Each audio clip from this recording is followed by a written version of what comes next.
we're getting behind here because I forgot the stupid videos. Why did I forget the videos? Why didn't you guys tell me? So now we watched that video. Now we're behind. Okay, let me give you announcements. Then we're going to see if we have time for any songs, or if we're just going to have to go straight to Bible study. First off, Caliber, happy birthday, bro. I know it's in June. We're not going to be here in June. Happy birthday now. Somebody, Josh, you tell Isaiah I said happy birthday in June. Got it? Cool. All right. Backyard Bible Club. Backyard Bible Club sign up is on the table back there. It is happening in June 21st through the 24th. That is a Monday through a Thursday. We're going to have boot camp here at the church, so it'll be in town. It's only going to be from about 10 a.m. to about 2:30 or something. We'll feed y'all lunch while you're here and stuff, and we'll just practice the curriculum and go over the major highlights. Stuff Monday through Thursday. That Friday, I'm going to plan some sort of day trip for us. I don't know where we're going to go yet, but you guys are going to work hard that week, so anybody who's here for book, what? The mall. We'll go to the mall. I'm cool with that.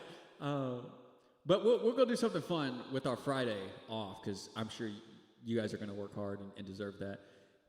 This is what Backyard Bible Club is basically about, for those of you who don't know. Josh, you want to run that video that you just paused, please? If you've been at Two Rivers for any amount of time, you've probably heard of the Great Adventure. But do you really have the big picture? What is the Great Adventure?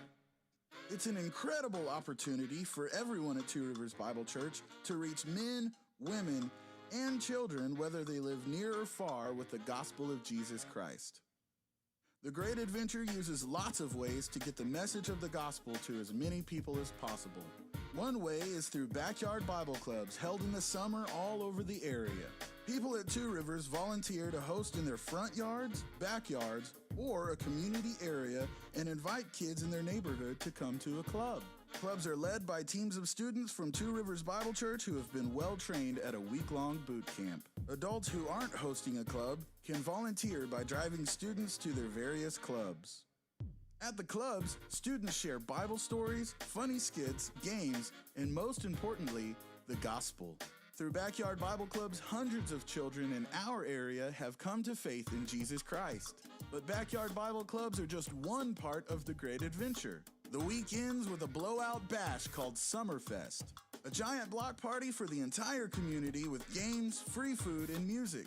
Great family fun. While the gospel is going out locally through Backyard Bible Clubs, it's also going out globally through Go Teams from Hill Country Bible Church. These short-term mission trips take place all summer long, reaching people that live all over the world. The Great Adventure involves all kinds of people partnering with God to share the best message anyone could hear. Will you be part of the Great Adventure? It starts with you. It starts with me. The Great Adventure.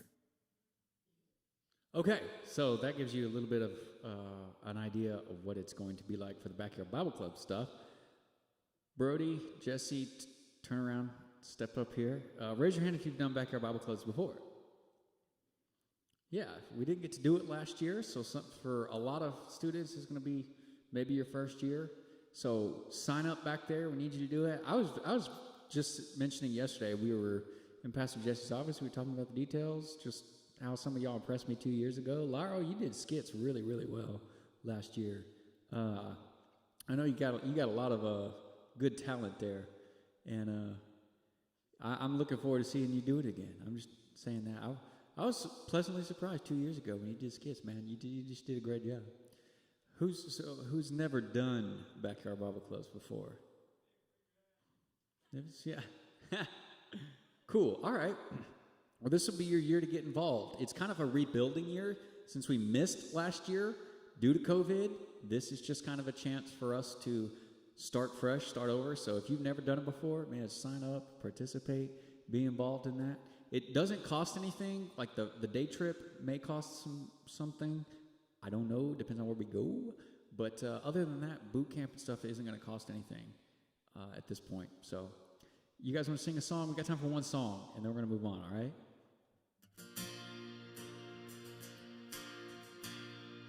Josh, let's go to the second song, Sweetly Broken, please. I'm sorry that I used up our time with the first song. Sing To the Cross I Love. To the cross I love, To the cross I cling, of its suffering I do dream, of its work I do sing. Only my Savior, both bruised and cried, show that God is love, and God is just. At the cross, you beckon me, you draw me gently to my knees, and I am lost for words, so lost in love. I'm sweetly broken, holy surrender.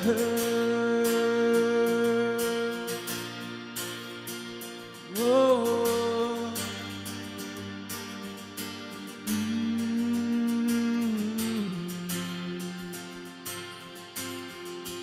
what a priceless gift, undeserved life. What a priceless gift, undeserved life. Have I been given through Christ crucified? You called me out of death. You called me out of death. Oh, you called me into life.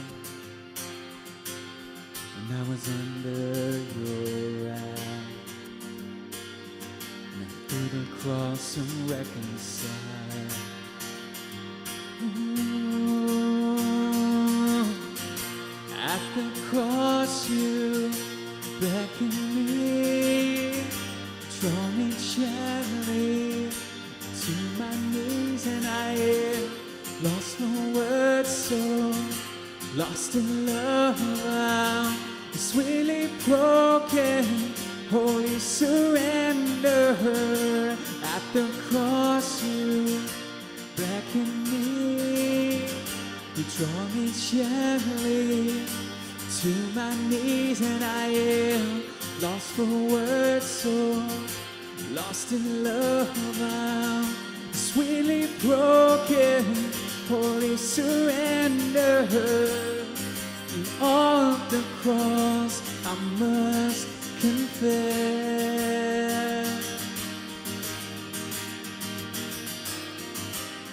how wondrous your redeeming love, and how great is your faithfulness. At the cross you beckon me, you draw me gently to my knees, and I am lost for words, so lost in love. I'm sweetly broken, holy surrender. At the cross you beckon me, you draw me gently to my knees, and I am lost for words, so lost in love. I am sweetly broken, holy surrender.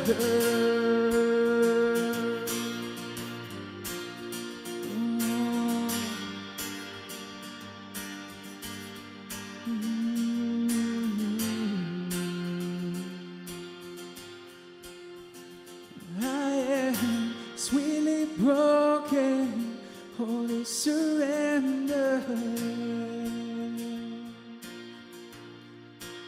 Lord, we thank you for gathering us here tonight. We love spending time together, united in our bond of allegiance to Jesus Christ. In him we place our loyalty, we place our faith. As you break us down little by little, make us more like him, we lift you up more and more. Thank you for breaking us. It may never be pleasant, but it is sweet. We love you, God. We pray this in Jesus' name. Amen. All right, good singing tonight, guys. As the lights come up, middle schoolers, we'll see y'all. Y'all have fun. Give me a quick second to scene change.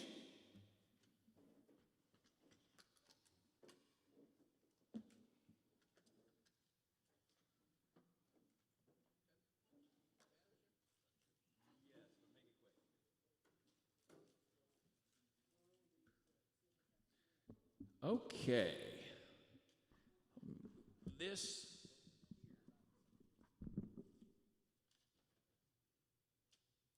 All right, so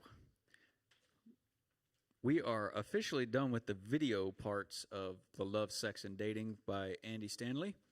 I'd recommend at some point, one, you could review all of the lessons on YouTube because they're all there. But also, I just really encourage you guys to listen to the book on Audible or read the book if you're that type of person. It's just a really good mindset to practice and to be in when it comes to thinking about love, sex, and dating from a Christian perspective. If you want, I can always give you the DVDs with all that stuff in it as well. Just FYI, and you could watch the long sermons if you want it. Actually, I think the long sermons are all on YouTube as well. If you guys want your phones, you can go ahead and grab them for this. There's not much that's going to be on the board tonight, but take a Bible and turn to the book of Ruth.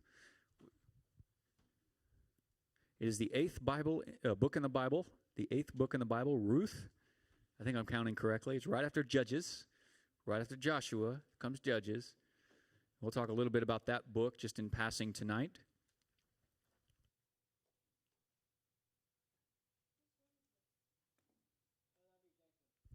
All right.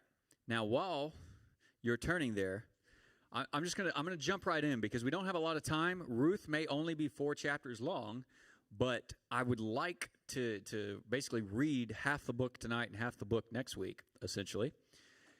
Although I want to focus and zero in on Ruth tonight. I've titled this week and next week's messages Character Beyond Commands. Part 1, the character of Ruth. And I say character beyond commands because to close off this semester, in this whole semester we've been talking about the love, sex, and dating, I want you to see in Ruth the godly character of a godly woman, and next week in Boaz, the character of a godly man. What makes a woman godly? What makes a man godly? There's plenty of overlap there, but there's also a lot of different stuff. So I want to give you the background on the book of Ruth before we jump in and start reading chapter 1. All right. Ruth is not even the main character of the book. Her mother-in-law, Naomi, is probably the main character of the book, but we're not going to worry about Naomi's part of the story all that much. Naomi is an Israelite. We'll see that in the very first chapter. But Ruth, does anybody know what people group she's from? Okay, Ruth is a Moabite. She is from the people of Moab. And let me give you some background on Moab and Israel's relationship with Moab. Israel and Moab are enemies most of their history together, okay? They're natural-born enemies, all right? Just like Laro and Mustard, they just don't get along, all right? The people of Moab were born of incest because Abraham, you remember Abraham from the book of Genesis, Abraham's nephew Lot was told to flee from Sodom when the angels came to destroy it and God rained down fire. His wife and his daughters were with him when they fled, but if you remember, his wife turned back and was judged along with Sodom, so it was just him and his daughters. Well, his oldest daughter came up with the plan, let's get our father drunk and have children by him, because they were driven basically away from society and they thought their family line was destined to die living in caves. And so they were desperate. She gets her father drunk, and she conceives a child, a boy child, and names him Moab. Then she tells her younger sister, go do the same. And she, the next night, gets drunk, or gets her father drunk, sleeps with Lot, their father, and has a child named Ammon. From him came the Ammonites, and that's another one of Israel's bitter enemies in the Old Testament. So these two people groups, Moab and Ammon, or the Ammonites, just don't get along with Israel, but they're basically cousin nations. Moab is the one we're going to focus on in the story. They live in the land just east of Judah in Israel. So think if you're looking at thinking of a map, and I don't have one up there for you to show, it would be just about the middle of Israel, shoot across the Jordan to the east, and there's land of Moab before you start hitting desert. Israel followed Yahweh, but the Moabites worshipped a pagan god called Chemosh, which was known to involve some level of human sacrifice. To what level, I don't know. Oftentimes when Moab, or the gods of Moab, of which Chemosh is just the foremost, he's like the patron head god of their pantheon. Oftentimes in the Bible, when someone refers to Moab or their gods, they use the phrase, the detestable gods of the Moabites. Human sacrifice was part of that. To what degree, I don't know. But if you look in 2 Kings chapter 3, you'll find the king wanting to win a battle, so he basically sacrifices his youngest son by throwing him off the walls of the city. That's the type of people the Moabites were. King Solomon sinned and built, or at least he didn't. He may have commissioned them himself. It may have been his wives who commissioned them, and he just failed to stop them. But there were pagan altars to Chemosh all throughout Solomon's reign in Israel because of his foreign wives. One of them, or at least one of them, was Moabite. Okay, so after the Exodus from Egypt, so this is before the time of the Judges, before the time of Ruth, which takes place in the time of Judges. After the Exodus from Egypt, the people of Israel, they refused to go into the land and conquer it when Yahweh commands them to the first time. They march away from Sinai. They pretty much go straight up into Canaan. They spy out the land.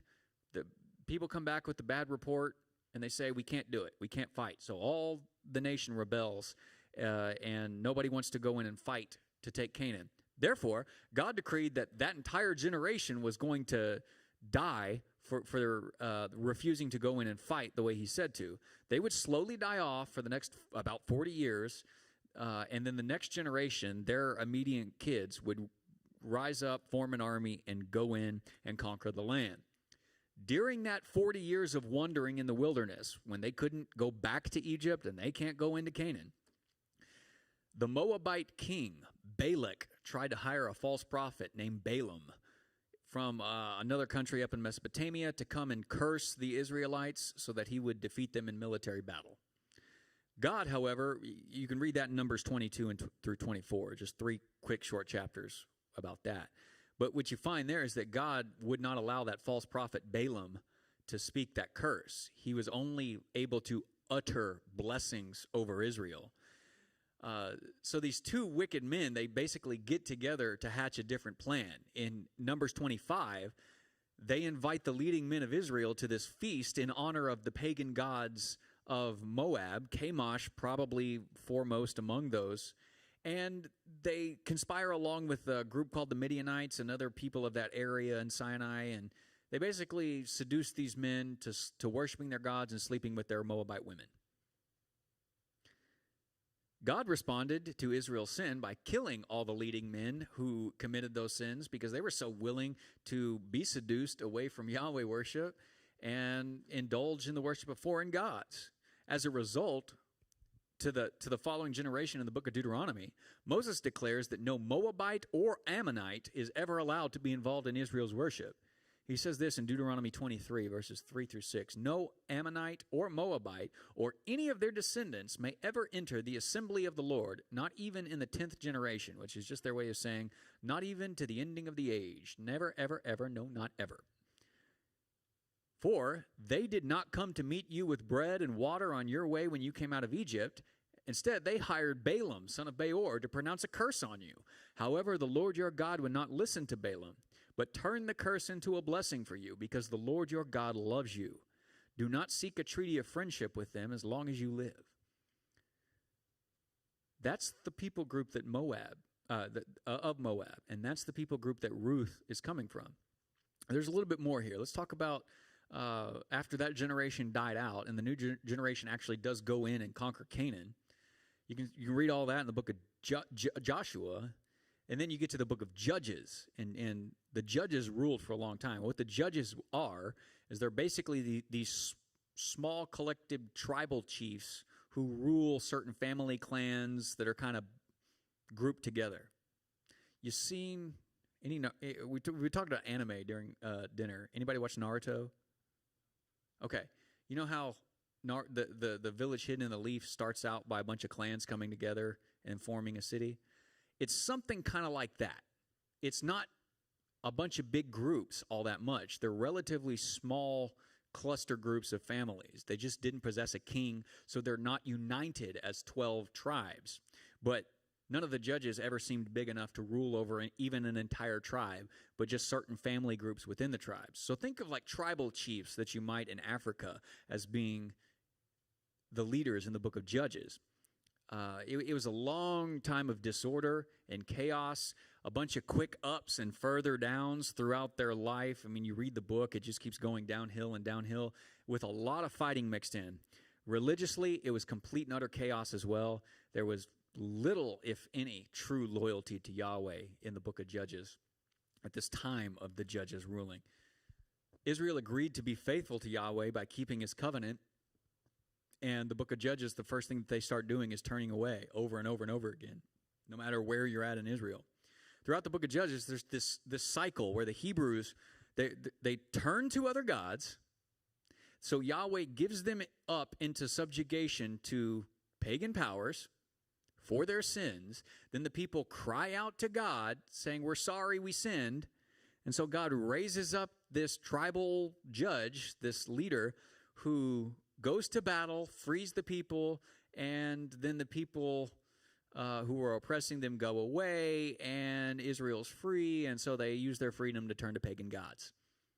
And the cycle starts all over again, and God turns them over to different pagan power, and then they cry out that they're sorry, so God raises up a judge, and it just keeps going down and downhill. Their revivals just never happen very long.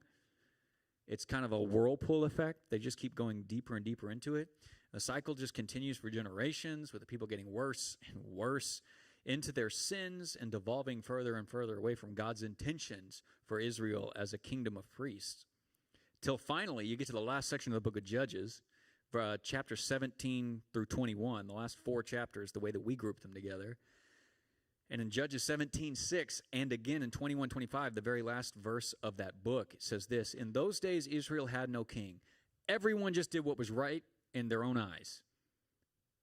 And his point is saying, look at these stories that I've told you. Everybody just doing what's right in their own eyes and not having leadership is terrible. Read the book of Judges sometime and then look at the state of our churches, where instead of being united under the rule of King Jesus, everyone just does what's right in their own eyes. They come to church when they feel like it. They worship the way they want, when they want. In the Western world, we are following such similar patterns as the people did in the book of Judges, where they swear their allegiance to God and they turn around and they befriend the world instead of actually being faithful to God. It is into this type of world and in this type of circumstances that the book of Ruth takes place. Here we will see one man and one woman, though tonight we will focus only on the woman, who are unlike the culture and the people around them. But they did what was right in God's eyes above and beyond what they needed to, what they required to do. And they did it at great personal cost to themselves. So tonight, let's start with the woman Ruth. I want to answer this question. Why is Ruth so highly honored in this book? What is it about her character that makes her rare and therefore valuable? You guys told me before or during dinner you hadn't read the book of Ruth in the last few weeks. Nobody familiarized themselves with it. Does anybody have any idea or want to hazard a guess why Ruth is a woman worth emulating?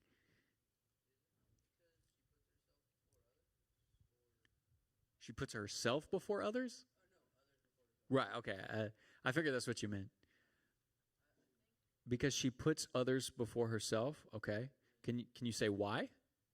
Do you know what she does in the story? Because you are right.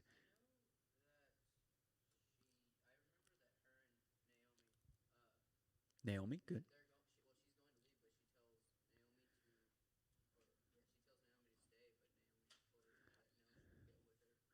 Yeah, you're on the right track. That's chapter 1. So we'll definitely talk about that. Anybody else?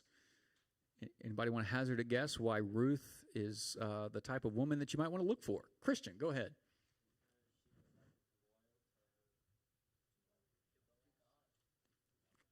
Okay. Uh, you're both right over there. All right. So open to the book of Ruth. We're going to break this down, and I want to give you some general principles that popped out to me as I was going through these first 2 chapters. Here's what I want you to get out of this tonight. All right. Ruth is considered a godly woman because she willingly and sacrificially goes above and beyond all social, cultural, and religious requirements to show loving kindness. Primarily, it's going to be to her mother-in-law, Naomi. Ruth is considered a godly woman because she willingly and sacrificially goes above and beyond all social, cultural, and religious requirements to show loving kindness. I know that's a big, long sentence, but it's a pretty important idea.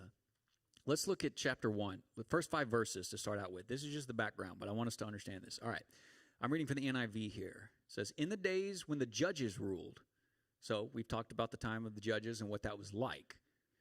In the time when the judges ruled, there was a famine in the land, meaning the land of Israel. So a man from Bethlehem in Judah, together with his wife and 2 sons, went to live for a while in the country of Moab. The man's name was Elimelech. His wife was named Naomi, and the names of his 2 sons were Mahlon and Chilion. They were Ephrathites from Bethlehem, Judah, and they went to Moab and they lived there. Okay, so the time of the judges, chaotic and ungodly. Famine strikes the land, all right? Now, it says in verse 2, they're from Bethlehem. This is ironic because Bethlehem means the house of bread. So the house of bread has no bread. So the family packs up and they move to Moab to survive. But, verse 3, now Elimelech, Naomi's husband, died, and she was left with her 2 sons. They married Moabite women, one named Orpah and the other Ruth. After they had lived there about 10 years, both Mahlon and Chilion also died, and Naomi was left without her 2 sons and her husband. So they moved to this place in order to survive. Instead, they died. All the males died.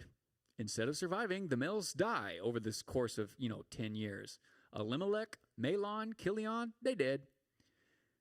Before they died, Mahlon and Chilion, they married these Moabite women, Orpah and Ruth, but despite over 10 years of being married, they had no kids.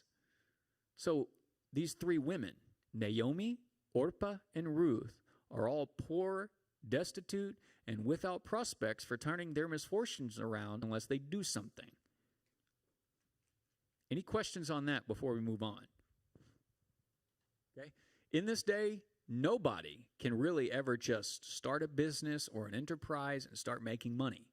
Your best way to make money is to get a big family and to farm. Here, they have no land, and they have no family. They have no male heirs. They have no children to carry on or strengthen them. So they're going to get old, and they're going to be without a lot of help. So, what are they to do in the story? Let's find out. Verse 6. When Naomi heard in Moab that Yahweh had come to the aid of his people by providing food for them, she and her daughters-in-law prepared to return home from there. With her 2 daughters-in-law, she left the place where she had been living and set out on the road that would take them back to the land of Israel. So, simply put, When she hears that her hometown has food, Naomi sees no reason to stay in Moab anymore. Her husband and sons are dead, so she plans to go back to Bethlehem in Israel in order to keep surviving. Verse 8, then Naomi said to her two daughters-in-law, go back, each of you, to your mother's home. May Yahweh show you kindness, as you have shown kindness to the dead, to your dead husbands and to me, rather. May Yahweh grant that each of you will find rest in the home of another husband. Then she kissed them goodbye, and they wept aloud. And she said, and said to her, they said to Naomi, we will go back with you to your people. Okay, just walking through what Naomi is getting at here. Naomi tells her daughters-in-law that they should stay in their own country and seek new husbands. Why? It was the best thing that they could do to have more of a future than sticking with her and going back to Israel with her. A husband in this day and age meant physical provisions. Marrying meant you now had a home, you had shelter, you had food provided for you, you had security. And hopefully it meant you had children to raise and to take care of you when you're getting old enough that you can no longer go out into the fields and work anyways. That's your retirement plan. You don't store up money in a retirement plan. Your children are your retirement plan. They're going to go out and make the food by farming the fields and collecting the fields, collecting the plants and the crops and the animals and stuff that they're tending, and feed you with it when you're too old to go out and do that. They don't have that possibility in the future. This is why Naomi is telling them, you need to go find new husbands. Don't worry about me, save yourself.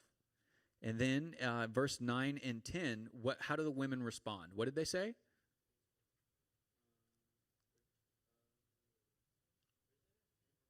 End of verse 9, beginning of verse 10.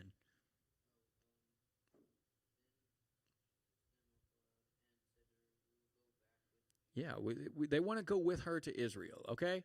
Now, imagine 10 years together as a family has bonded them together, and all of these three women have become quite close.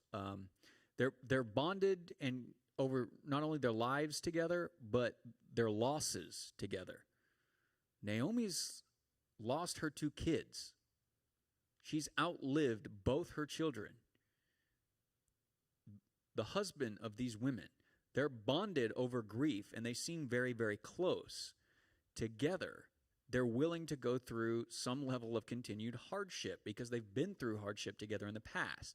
But look at what Naomi's saying in verse 11 and 13. Look, verse 11. But Naomi said, return home, my daughters. Why would you come with me? Am I going to have any more sons who could become your husbands?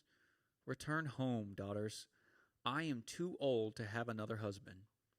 Even if I thought there was still hope for me, even if I had a husband tonight and gave birth to sons, would you wait until they grew up? Would you remain unmarried for them? No, my daughters, it is more bitter for me than for you, because Yahweh's hand has turned against me. Okay, what is Naomi suggesting here?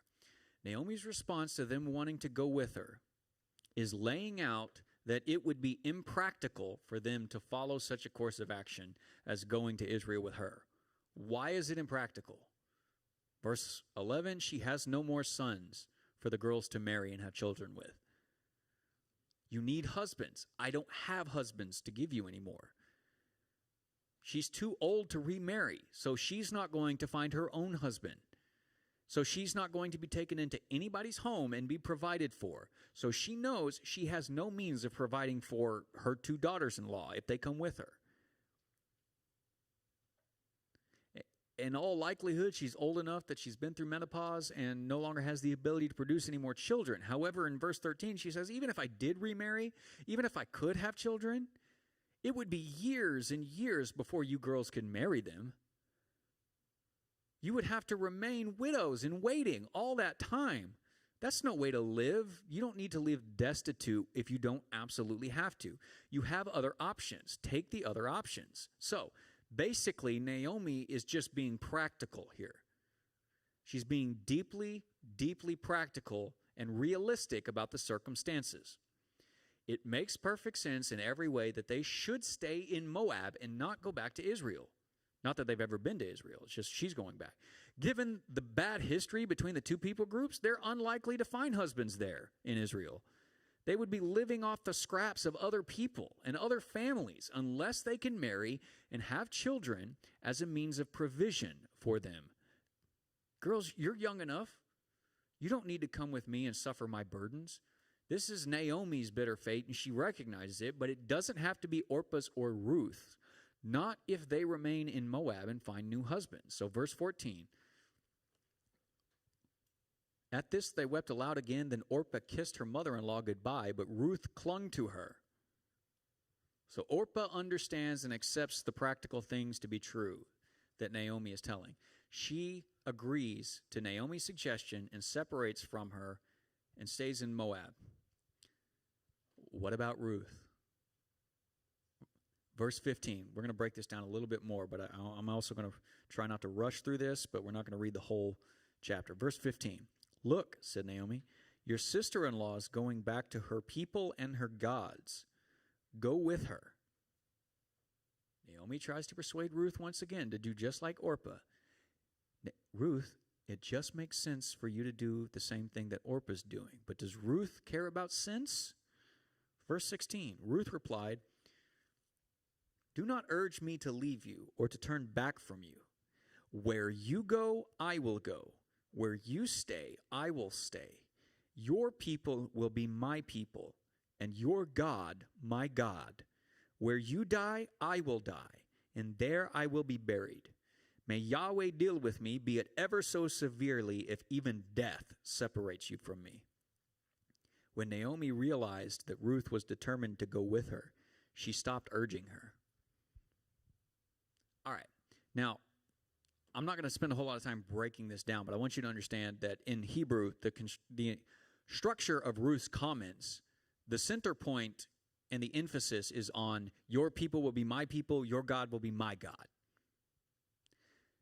In essence, Ruth is willing to do whatever, she's willing to do what doesn't make sense and what is not practical.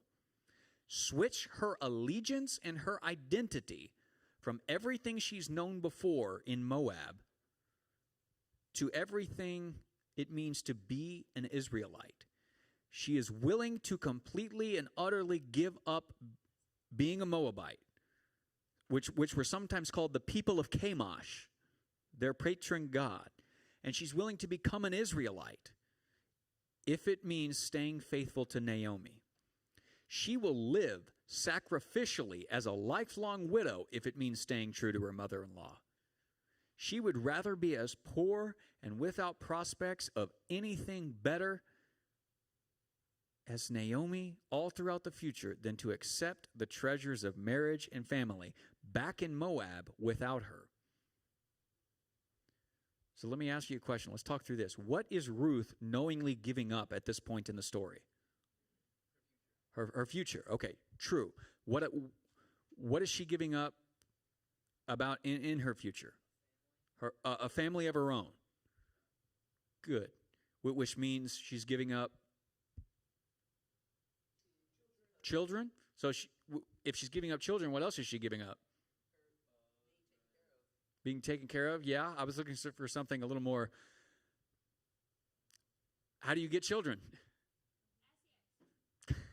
Very good, Emily. She's basically saying, I'll give up sex, I'll give up marriage, I'll give up all the pagan gods and all the sexual rights that come with worshiping our pagan gods. She's going to give up her family. Look at Naomi's words at the beginning of this section.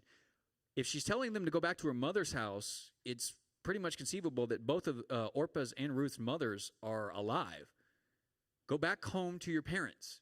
Your biological family, go to them. She's giving up any friends that she has in Moab. She's given up just all of the familiar people the familiar society, the familiar heritage, everything that she knows, just so that she can go live as a foreigner and a stranger in a strange land. And she will willingly go knowing she's basically going to be an outcast.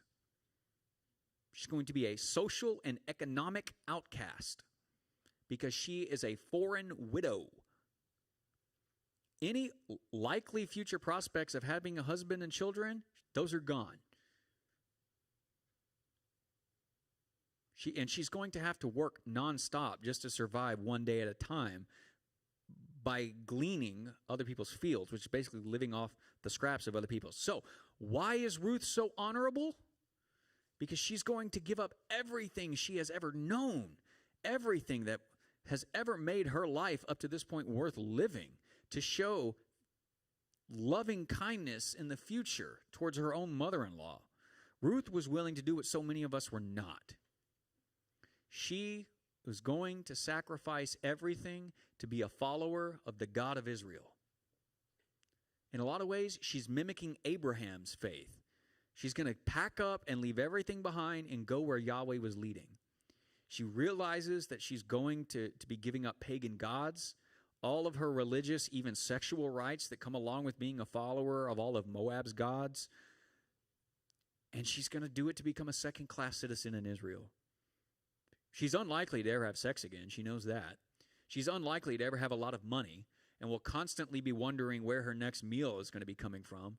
She'll be little more than a beggar of her for her daily needs while she's trying to provide for her much older mother-in-law, Naomi. And she does it all anyways, knowing that it will be so much harder if she just follows. It would be so much harder than if she just follows Naomi's practical advice and stays in Moab.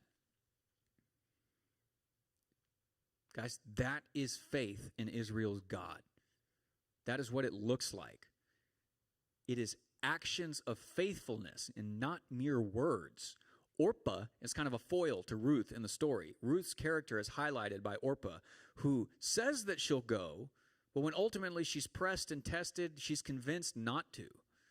Ruth passes a test that she doesn't even know she's taking, unlike a lot of you this week, right? She switches her allegiance from everything Moabite to everything Israelite, knowing how hard it will be just for Naomi's sake.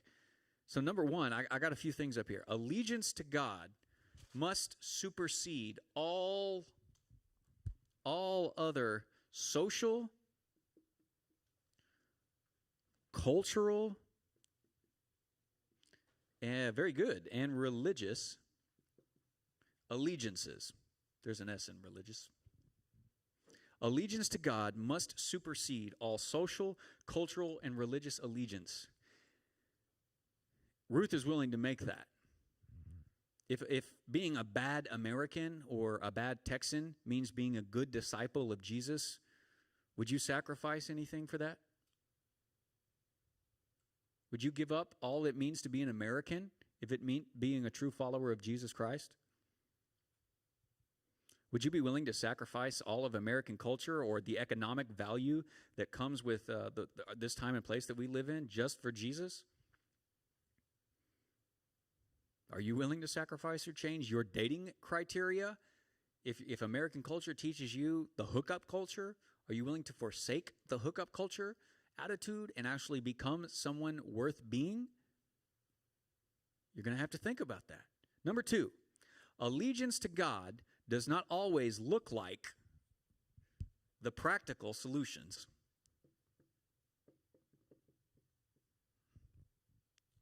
Again, in this whole story, Naomi has just laid out the reality of the situation so strongly that she convinces Orpah to just do what makes sense. In our time and culture, both in and out of churches, we tend to just lean heavily on the practices of what works to make decisions. That's just kind of American culture. Churches adopt that because churches that were born in America have America's failings. Naomi seems like a very practical person. She makes logical arguments that make sense of all the times, the places, and the circumstances that they're in. practical sense of those she's looking after. She's trying to do right by her daughters-in-law. She has genuine concern for them. But here's the thing. The practical solutions are simply, that she's offering here, is simply not an act of faith. It's simply not an act of faith that she's arguing for. And oftentimes I find in churches that with all the practical solutions that we like as Americans, nobody offers the solution that's based on faith.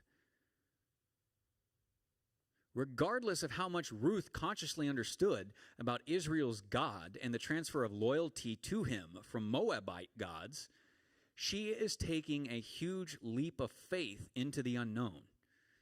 Even in the face of all the practical advice and solutions available to make life better, the person who truly has the character to committedly follow Yahweh must do so even in the face of great struggle and hardship in all areas of life.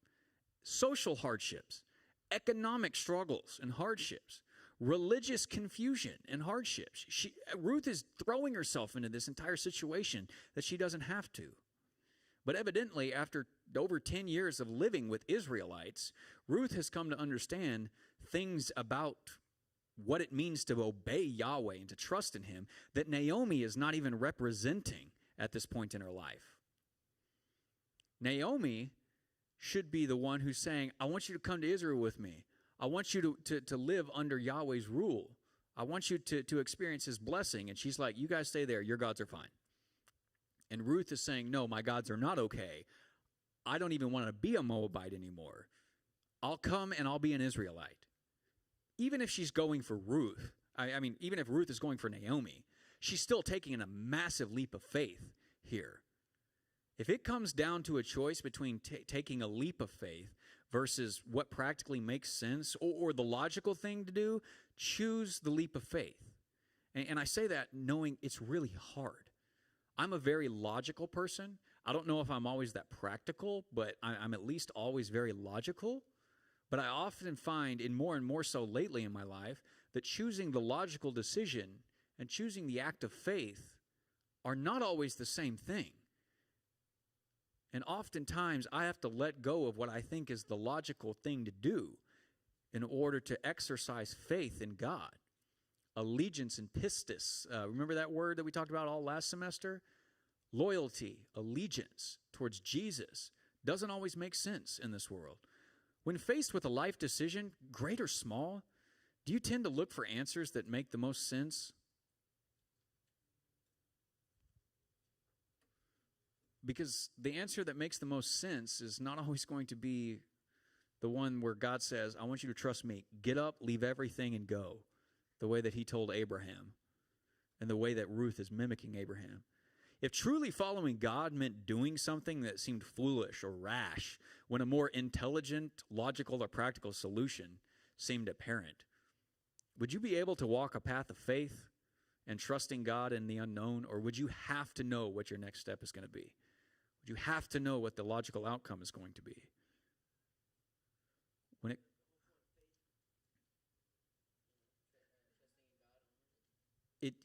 The whole point of faith in trusting God only is about obeying him. And a lot of practical solutions make a lot of sense, but in the end, God doesn't always say, take the path that makes sense. And when you come to that crisis, individuals come to that crisis, churches come to that crisis, countries come to that crisis, it's a matter of deciding, are we going to do what God said to do when he's very clearly said go this direction, or are we going to say, well, people won't come or show up to our church if we don't practically, follow this path or whatever. Oh, God won't bless your bank account, or you won't be successful in your job if you don't just, sleep with the boss. Well, sleeping with the boss isn't exactly God's intention for you. So maybe don't take that practical step to move your career up. It's that type of thing. Speaking exaggeratedly, but people do that. It happens, and they call themselves Christians. When it comes to dating or attracting somebody, what steps do you take? Are your practical steps there, but you have no character? You have no faithfulness towards God that could possibly be used to attract somebody? Are your steps designed to problem solve being single? Well, I know a lot of people who's like, well, I'm single, I'm lonely, I guess I'll hop on an app and start messaging somebody until a relationship evolves or something. That's a big thing these days. That's a practical step towards solving the solution of your loneliness. But what steps do you take to actually be faithful to God? If being faithful to God meant sacrificing your comfort today, knowing it was going to be uncomfortable for a lot in your future, or at least you just didn't know how comfortable you were going to be in the future, would you be able to walk down such a path considering Him worth it? What if it meant an uncomfortable future, like it does mean that for Ruth? Would you still be able to do it? Because look at the results of this. Skip the last end of chapter 1. Let's go to Ruth chapter 2. We're going to read this quickly because we're running out of time. Ruth chapter 2, verse 1. Now Naomi had a relative on her husband's side, a man of standing, a man of character. Okay, that's the idea there. From the clan of Elimelech, whose name was Boaz. And Ruth the Moabite said to Naomi, let me go to the fields and pick up the leftover grain behind anyone in whose eyes I find favor. Naomi said to her, go ahead, my daughter. So she went out into the field and began to glean behind the harvesters. As it turned out, she was working in a field belonging to Boaz, who was from the clan of Elimelech. So let me just pause here and give you some background. Widows and orphans, the way that their food was provided for them was that when, in the month of April and May, when they went out and they gleaned in the harvest, anything that the people harvesting dropped, they're not allowed to pick back up. Everything that they drop is supposed to be there for widows and orphans to follow along behind them and pick it up, and that's their food. Yahweh commands this in His law. Okay? I forgot to write down the exact spot, but I mean, He actually says it several places. Do not pick it back up. Once it's on the ground, it belongs to them. And you're not actually allowed to harvest the entire crop. You're supposed to actually leave the outsides of the field unharvested so that they can have all of that in case picking it up is not enough. Okay? So she's asking, hey, I'm going to go just walk behind everybody in the field all day long just so I can have enough food to come home and feed 2 people. She's going to go out and do the work of 2 people all day long. Let's see how that works out for her. Just then, verse 4, Boaz arrived from Bethlehem and greeted the harvesters. Yahweh be with you. Yahweh bless you, they answered. Boaz asked the overseer of his harvesters, who does that young woman belong to? Notice he doesn't ask her name. He says, who does that woman belong to? Basically, she's asking, whose husband is that? The overseer says, verse 6, she is the Moabite woman who came back from Moab with Naomi. He doesn't even say her name. He either doesn't know or doesn't care what her name is. His response is basically, some Moabite woman. Verse 7, she said, please let me glean and gather among the sheaves behind the harvesters. She came into the fields and has remained here from morning till now, except for a short rest in the shelter. Okay, so basically she asked permission to go. Now, I was looking at this the past week in Hebrew, and I think the interesting thing was, I didn't realize this, the overseer may not have even given her permission. She may have literally just been standing there off to the side, not even starting to work yet. She may have just been standing there the entire time, and the overseer didn't let her go even begin to gather food. I don't know. It's a little unclear. Either way, I think what I'm realizing is this overseer doesn't treat her with much respect. Again, she's a second-class citizen in Israel because she's not an Israelite. How do you treat the foreign people who come in and potentially work for you? Because if you treat them like second-class citizens, you ain't treating them the way the Lord wants you to treat, and this guy's not doing it either. So Boaz responds. Whether he goes out to Ruth while she's working or whether he gets her to start working, I don't know, but verse 8, Boaz said to Ruth, my daughter, listen to me. My daughter. He's older. He treats her kindly. My daughter, listen to me. Don't go and glean in any other field, and don't go away from here. Stay here with the women who work for me. Watch the field where the men have harvested, and following along after the women. I have told the men not to lay a hand on you, and whenever you thirst, go get a drink from the waters of the jars the men have filled. At this, she bowed down with her face on the ground, and she asked him, why have I found such favor in your eyes that you notice me, a foreigner? I don't get it. What's your deal? I'm nobody. I can't repay your kindness. I can't in any way, shape, or form do anything for you. What's your deal? Boaz goes above and beyond the requirements because all he has to do is let her pick up any food that gets dropped. And instead of following the required letter of God's law, he makes sure that she's taken care of. Not merely today, but over the next several months that the harvest is going to be going on. Don't go to any other fields. My men are told not to touch you, that you are, in fact, allowed to glean in these fields, okay? So he's going well beyond what he's socially or economically required to do. We'll break that down a bit more next week, but look at verse 10.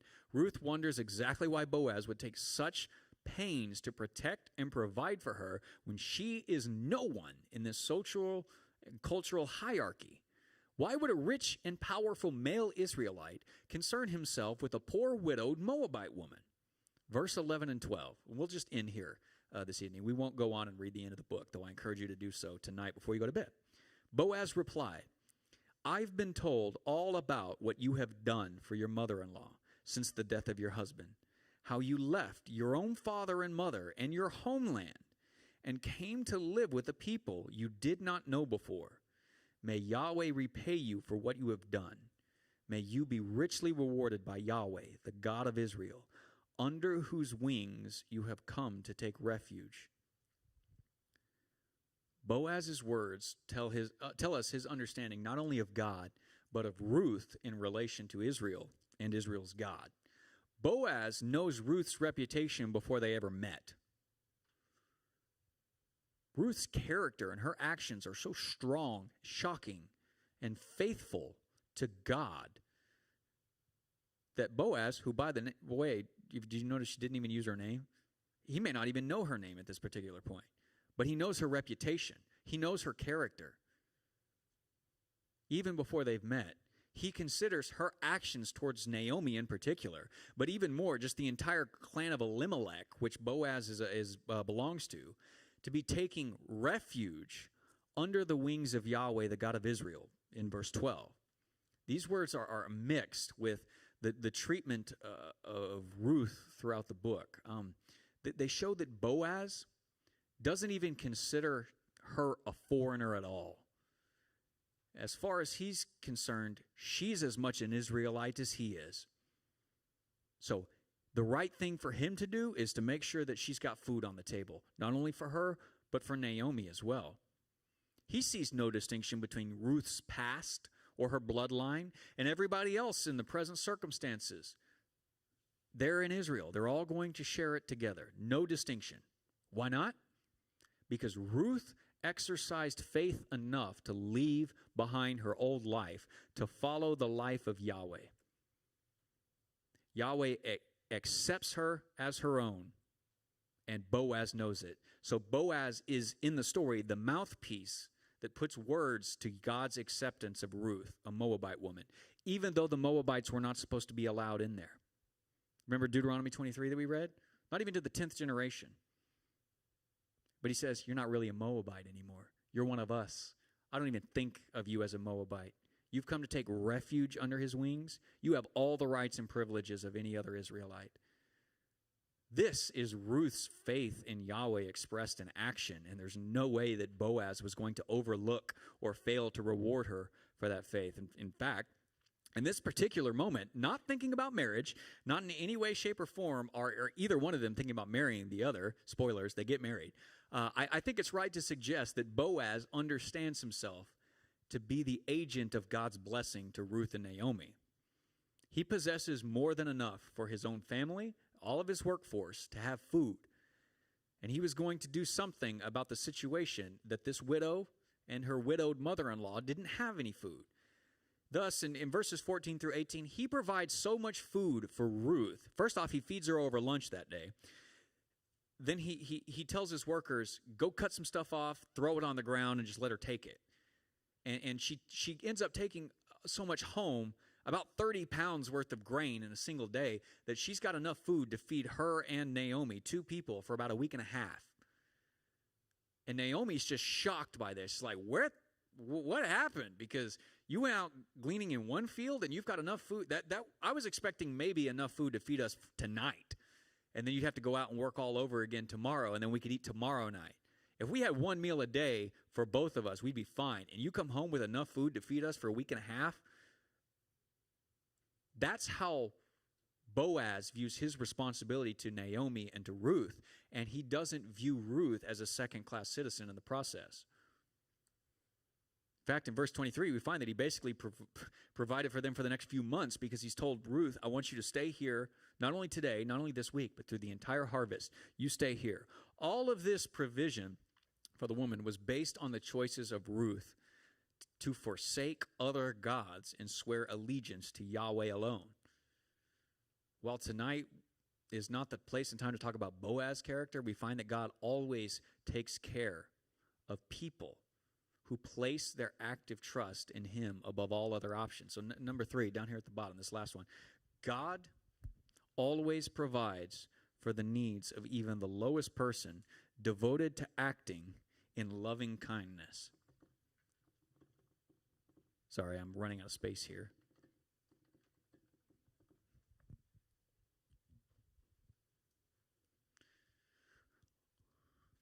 In the time of the judges, when everybody else is turning away from God and facing food shortages, in this small village called the House of Bread, they're basically an oasis in the desert where food is given because God is told in verse 6 of chapter 1 that he stepped in and fed his people, at least this clan that was hungry and faithful to him. And destitute women who have no hope as far as human efforts and practical concerns are being spoken of, they find that God is able and willing to provide above and beyond for their daily needs. And we find that he's always willing to provide for the needs of the people who follow him. The people who pursue righteousness, who pursue holy character that we've talked about throughout this semester. The people who are in pursuit of the only true righteous and holy God always find that holy God providing for them. Don't make decisions based on what you know you can do or where you know your next provision is coming from. Because all provision comes from God. So trust him, even if you don't know where your next meal is coming from. When you look for someone to date, when you look for someone to marry, look for the qualities of God's own character expressed in the opposite gender of yourself. And let me ask you this. Do you think you have the right to look for godly qualities in somebody else if you don't possess those qualities yourself? Are you going to become the person God is looking for? We talked a lot about becoming the person you're looking for is looking for. But are you the type of person God is looking for? Because even Ruth was that type of person. Or are you just not looking for God at all today? So when we are faced with crisis and decisions, to continue holding on to what is familiar and what is expected of us, we find that Ruth stepped out into a world that was unfamiliar to her at great personal cost to herself and great unknowns.